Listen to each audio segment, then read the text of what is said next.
पालमपुर दौरे पर सीएम जयराम ठाकुर करोड़ों की विकास परियोजनाओं का किया उद्घाटन और शिलान्यास। कांग्रेस के गढ़ में बीजेपी को साधने की कोशिश। पालमपुर में सीएम के कार्यक्रम से पहले कांग्रेस विधायक आशीष बुटेल ने की सीएम से मुलाकात। पालमपुर को जिला बनाने की उठाई मांग। मंडी के बाद अब कांगड़ा में शक्ति प्रदर्शन की तैयारी में आम आदमी पार्टी। कांगड़ा में बड़ी रैली करेंगे अरविंद केजरीवाल। 23 अप्रैल को भरेंगे हुंकार।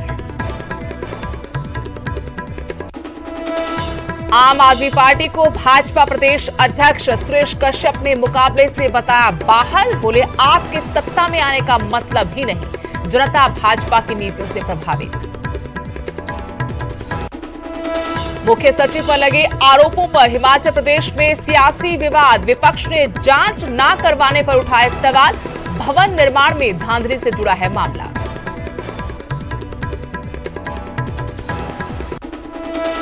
बीजेपी नेता हरमीत सिंह के आप में शामिल होने पर बोले भाजपा प्रदेश अध्यक्ष सुरेश कश्यप। कम्युनिकेशन गैप की वजह से नाराज हुए हरमीत, जल्द निकालेंगे समाधान।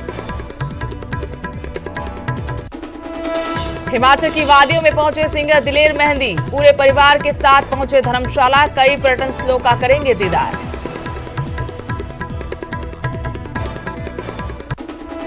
पंजाबी गायक गुरदास मान ने बढ़ाए हिमाचल का मान। हिमाचली टोपी पहनकर गाए गीत। बोले यही है हिमाचल की शान।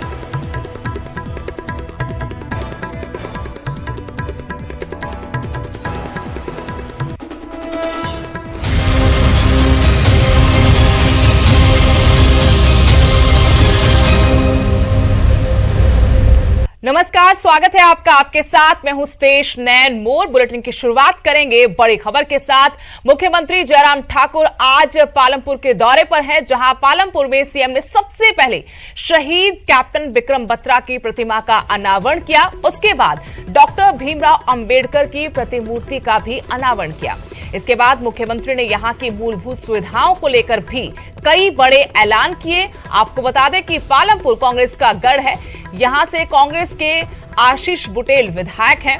पालमपुर में जो कार्यक्रम हुए वहां विधायक को तरजीह नहीं दी गई और भाजपा की मुख्यमंत्री जयराम ठाकुर की यही कोशिश है कि इस इलाके में अपने पैर मजबूत किए जाएं, क्योंकि इस साल के आखिर में हिमाचल में विधानसभा चुनाव होने हैं।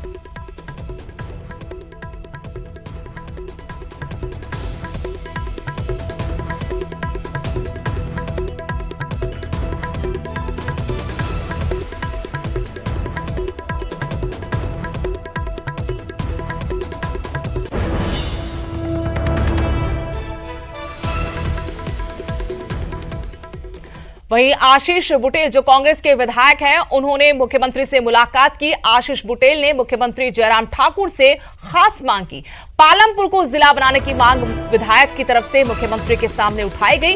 पालमपुर से कांग्रेस के विधायक हैं आशीष बुटेल, और जब पालमपुर मुख्यमंत्री आए तो खुद वो मुख्यमंत्री से मिलने पहुंचे और पालमपुर को जिला बनाने की मांग उनकी तरफ से फिर से उठाई गई।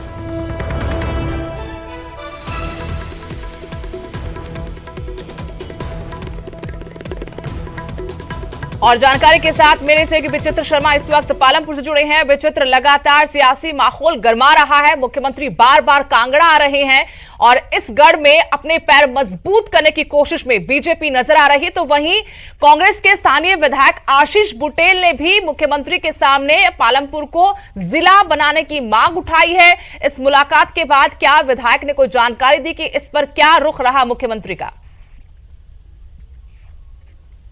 देखिए, बिल्कुल सुदेश, आपने बिल्कुल सही कहा है कि किस तरह से आज विधायक को जहां पर इनफैक्ट जो कार्यक्रम था वहां पर होना चाहिए था, लेकिन वहां पर वो मौजूद नहीं रहे। लेकिन उससे पहले ही आशीष बुटेल ने जो है एक सियासी चाल चलते हुए अपनी जो ब्लॉक कांग्रेस कमेटी है पालमपुर की, उनके साथ जो है पहले ही मुख्यमंत्री जयराम ठाकुर से मुलाकात कर ली। और मुलाकात के दौरान उन्होंने वो मुद्दे उठाए जो मुद्दे कहीं ना कहीं पालमपुर में एग्जिस्ट करते हैं, और ये बताने की भी कोशिश की, यानी ये मानकर चला जाए कि कहीं ना कहीं सियासी चाल चलते हुए उन्होंने ये दिखाने की कोशिश की कि जिन कार्यक्रमों को आप यहाँ पर करने आए हैं उससे बेटर है कि पालमपुर में ये चीजें जो चाहिए जो कि है ही नहीं। उनमें से 5 प्रमुख मुद्दे ये थे सुदेश की।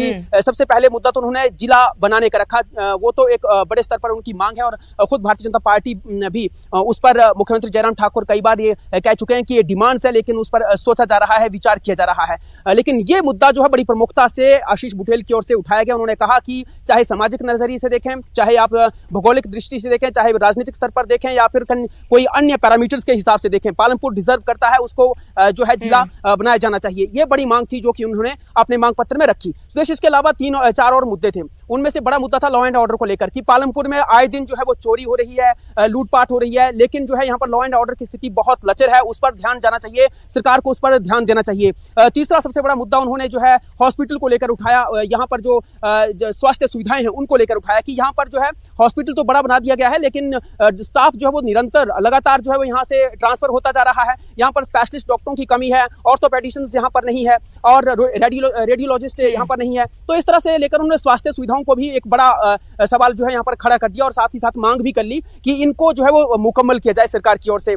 इसके साथ ही साथ यहाँ पर सब विकास खंड की जो ब्लॉक डेवलपमेंट है उसकी भी मांग कर ली कि पालमपुर का अपना ब्लॉक डेवलपमेंट ब्लॉक नहीं है, यानी विकास खंड नहीं है। हाँ, पालमपुर के पास 3 अन्य विकास खंड है, जिस तरह से बैजनाथ लोगों को जाना पड़ता है, भवारना जाना पड़ता है, या एक और अन्य स्थान उनकी ओर से बताया गया भवारना, वहां पर जाना पड़ता है। लेकिन पालमपुर चूंकि एक टाउनशिप एरिया है, यहाँ के बहुत से लोग दूर दराज क्षेत्रों से भी आते हैं, तो वहां भी जाना पड़ता है। तो वहां ये वाला विकास खंड जो है वो पालमपुर में ही बनना चाहिए। सब तहसील पर भी उन्होंने सवाल उठाए कि वहां पर भी देखिए कि एडमिनिस्ट्रेशन लेवल पर जो है पूरी तरह से सहयोग नहीं मिल पाता है लोगों को, तो लोग काफी परेशान है। तो बहुत से इस तरह से मुद्दे उठाकर उन्होंने एक बड़ी सियासी चाल जो है यहाँ से चली है कांग्रेस के विधायक ने। लेकिन हाँ, जो कार्यक्रम जहां पर हो रहा था उस कार्यक्रम स्थल पर जो है आशीष बुटेल वहां पर नहीं पहुंचे और भारतीय जनता पार्टी के आला नेता वहां पर थे। इनफैक्ट जो राज्यसभा सांसद हैं यहाँ से इंदु गोस्वामी, वो भी वहां पर थी। त्रिलोक कपूर जो कि वूल फेडरेशन के चेयरमैन है हिमाचल प्रदेश के, वो भी वहां पर थे। तो कहीं ना कहीं जो है इस गढ़ में भी सेंध लगाने की कोशिश भारतीय जनता पार्टी की ओर से की जा रही है कि कैसे न कैसे बुटेल फैमिली से जो है इस क्षेत्र को अपने पक्ष में किया जाए, भारतीय जनता पार्टी की सीट यहां से जिताई जाए। तो उसकी भी कहीं ना कहीं रणनीति जो है वो बनाती हुई भारतीय जनता पार्टी यहां पर दिख रही है। सुदेश, शुक्रिया विचित्र जानकारी के लिए। तो एक तरफ जहां मुख्यमंत्री जयराम ठाकुर ने इलाके के लोगों के लिए बड़ी सौगातें दी, तो वहीं स्थानीय कांग्रेस विधायक ने मुलाकात कर 5 अहम मांगे उनके सामने रखी। उनका यही तर्क था कि सौगातों से बात नहीं बनेगी, बल्कि जो मूलभूत सुविधाएं यहां के लोगों को सालों पहले मिल जानी चाहिए थी, उन मांगों पर सरकार, मुख्यमंत्री कुछ करे। सबसे महत्वपूर्ण मांग यही थी कि पालमपुर को जिला बनाया जाए और तमाम अन्य मांगों को लेकर भी उन्होंने मुख्यमंत्री से मुलाकात की।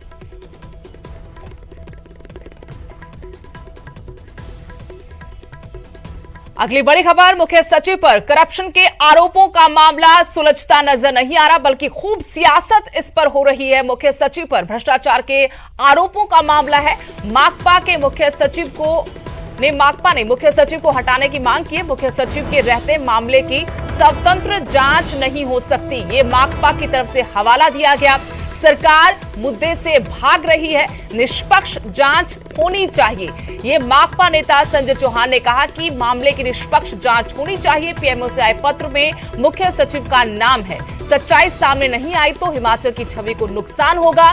तो कुल मिलाकर मुख्य सचिव पर जो गंभीर आरोप लगे हैं उन पर सरकार को विपक्ष घेर रहा है। आरोप लगाए जा रहे हैं कि जब पीएमओ की तरफ से चिट्ठी आई तो मामले की जांच क्यों नहीं की गई? क्या जानबूझकर मामले को दबाया गया है? निष्पक्ष इस मामले की जांच होनी चाहिए। माकपा ने अब ये सवाल उठाया है, मांग की है कि इस मामले में जांच होनी चाहिए और मुख्य सचिव को भी हटाया जाना चाहिए। ये जो मुख्य सचिव के ऊपर आरोप लगे हैं, ये हमारे हिमाचल प्रदेश जैसे शांत राज्य के लिए एक गंभीर मुद्दा है। और इसके अलावा अगर इसका सीरीज ऑफ इवेंट देखा जाए, जिस प्रकार से प्रधानमंत्री कार्यालय से वो पत्र आया है कार्रवाई हेतु, मैं समझता हूं ये काफी गंभीर मसला है। मुख्य सचिव पर लगे भ्रष्टाचार के आरोपों पर एक और बड़ी खबर, विपक्ष के आरोपों पर मुख्यमंत्री जयराम ठाकुर ने भी बड़ा बयान दिया है। कहा कि अभी कुछ चीजें मीडिया के सामने नहीं कहना चाहता, फैक्ट्स जब आएंगे वो आपके सामने होंगे। पूरे मामले की रिपोर्ट मांगी गई है। माकपा ने मुख्य सचिव को हटाने की मांग की। कांग्रेस भी सरकार को घेर रही है और जब ये मामला गंभीर होता जा रहा है, सरकार को घेरा जा रहा है। इसी बीच विपक्ष के आरोपों पर सीएम जयराम ठाकुर का ये बड़ा बयान, कहा कि अभी कुछ चीजों को मीडिया के सामने नहीं कहना चाहता, फैक्ट्स जब आएंगे वो आपके सामने होंगे। पूरे मामले की रिपोर्ट मांगी गई है। आपको यह भी बता दें कि माकपा ने तो मुख्य सचिव को हटाने तक की मांग की है। उनका कहना कि मुख्य सचिव के रहते इस मामले की निष्पक्ष स्वतंत्र जांच नहीं हो सकती। करने वाली बात नहीं, उसमें प्रधानमंत्री कार्यालय से जो भी कोई कंप्लेंट रूटीन में प्रधानमंत्री कार्यालय में जाती है वो फॉरवर्ड होती है स्टेट को, इसमें कि भी सीधा फॉरवर्ड करके कि सारे मामले में जो है आप देख लें। उस दृष्टि से हिमाचल प्रदेश सरकार के लिए आया है, तो इसलिए मैं इस बारे में अभी तक कुछ चीजों को लेकर के मीडिया के सामने कुछ कहना भी नहीं चाहता हूं, क्योंकि तथ्य जब तक स्पष्ट ना हो तब तक के लिए किसी को हम इस प्रकार से कहते रहें। शिमला से मेरे सहयोगी रणबीर सिंह इसी खबर पर और जानकारी के साथ जुड़े हैं। रणबीर, पहले मुख्यमंत्री कह रहे थे कि गुमनाम पत्र, ऐसे पत्र आते रहे हैं, लेकिन अब थोड़ी सी इस मामले पर संजीदगी उनकी दिखाई दे रही है। हालांकि एक बार फिर उन्होंने कहा कि इस तरह के पत्र रूटीन में आते रहते हैं पीएमओ की तरफ से, पर सवाल यह है कि इतने महीनों बाद भी इस पत्र पर जांच के नाम पर क्या हुआ? जी हाँ, देखिए सुदेश, अब मुख्यमंत्री ने जो बयान दिया है इसके जो है मायने भी समझने होंगे। उनको लेकर जो है जो शिकायत करता है, उन्होंने ये कहा था कि इस पूरे मामले में जो है मुख्यमंत्री को नौकरशाही ने जो है अंधेरे में रखा, गुमराह किया गया मुख्यमंत्री को। तो यहाँ पर मुख्यमंत्री ने इसे बिल्कुल साफ जो है इनकार कर दिया कि मुझे किसी ने गुमराह नहीं किया है। इस पत्र को लेकर भी पुष्टि हुई। अब वो दोबारा कर रहे हैं कि पीएमओ से ये पत्र आया है।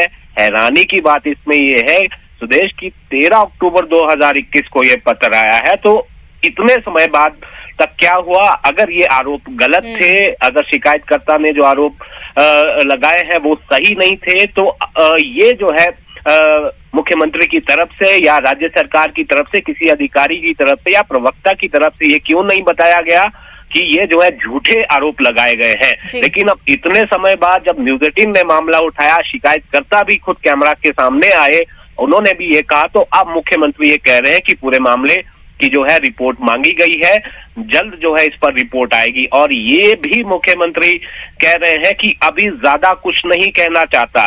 तो इसका मतलब जो है ये माना जाए कि 7 महीने से या तो गुपचुप तरीके से जांच चल रही है, या तो फिर यही माना जाए कि अब तक जो है ये इस मामले को जो है दबाया गया था और इस पर कोई कार्रवाई नहीं हुई है। हालांकि मुख्यमंत्री ने संकेत जरूर दिया है कि जिस तरह से 2 दिन पहले 20 आईएएस अधिकारियों के तबादले किए, तो बड़ा प्रशासनिक फेरबदल किया है। अब अंदर खाते ये देखना होगा कि क्या कुछ इस मामले में निकलकर सामने आएगा। इतना अभी तय है कि सरकार के गले की फांस बन चुका ये मामला। शुक्रिया रणबीर तमाम जानकारी के लिए।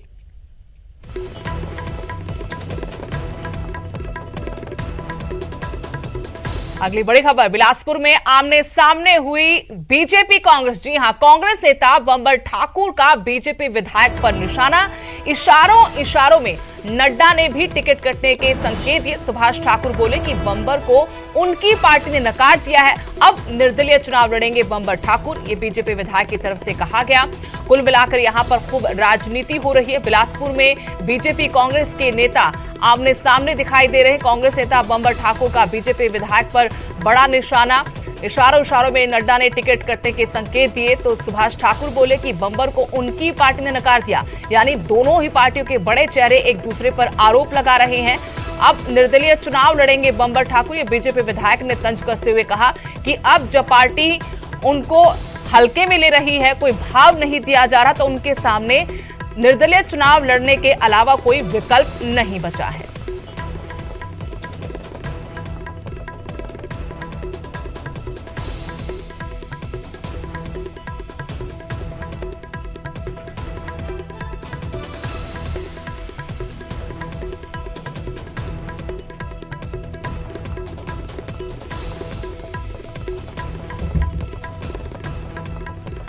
पंजाबी गायक गुरदास मान हिमाचल की शान बढ़ाते हुए नजर आए। देहरा में वैसाखी मेले की सांस्कृतिक संध्या में जब कैबिनेट मंत्री बिक्रम ठाकुर ने गुरदास मान को हिमाचली टोपी पहनाकर सम्मानित किया तो इसके बाद गुरदास मान चली टोपी की शान में गीत गाते नजर आए। हिमाचली टोपी की शान में गीत गाते नजर आए। हिमाचल और हिमाचल की टोपी की शान में गुरदास मान ने कई गीतों को गुनगुनाया, जिससे कार्यक्रम में मौजूद लोग भी झूमने को मजबूर हो गए। खास पहचान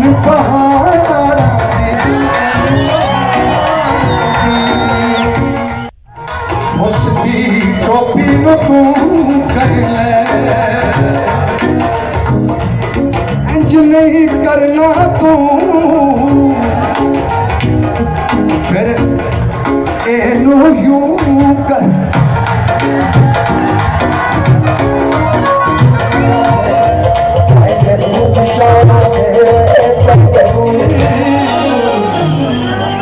खास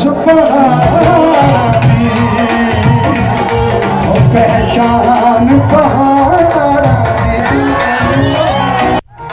उसकी टोपी में तू कर ले, इंज नहीं करना तू फिर एनो यूं कर।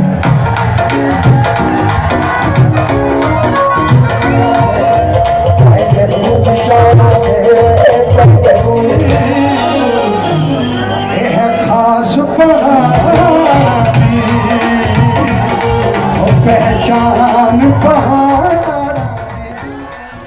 पंजाबी और बॉलीवुड सिंगर दलेर मेहंदी हिमाचल में है। कांगड़ा एयरपोर्ट से उनकी तस्वीरें सामने आई हैं, जहां वो अपने परिवार के साथ धर्मशाला घूमने के लिए आए हैं। बताया जा रहा है कि अभी कुछ दिनों तक दलेर मेहंदी धर्मशाला समेत हिमाचल के अलग अलग पर्यटन स्थलों का दीदार करते नजर आएंगे।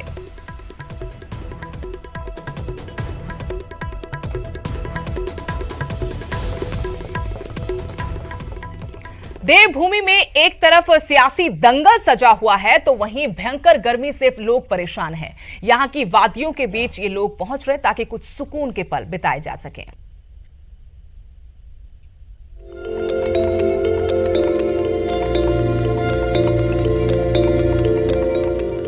कहीं बर्फ की सफेद चादर, कहीं झूमते ऊंचे ऊंचे देवदार के पेड़, चारों तरफ हरियाली। जी हाँ, यही है मनाली। लोग गर्मी से बेहाल हो रहे हैं और यही वजह है कि वो खूबसूरत वादियों की गोद में आ रहे हैं। यहाँ की सरसराती ठंडी हवाएं इन पर्यटकों को ठंड से राहत तो देती ही हैं और एक बार फिर से ठंड जैसा एहसास भी यहाँ पर करवाती हैं।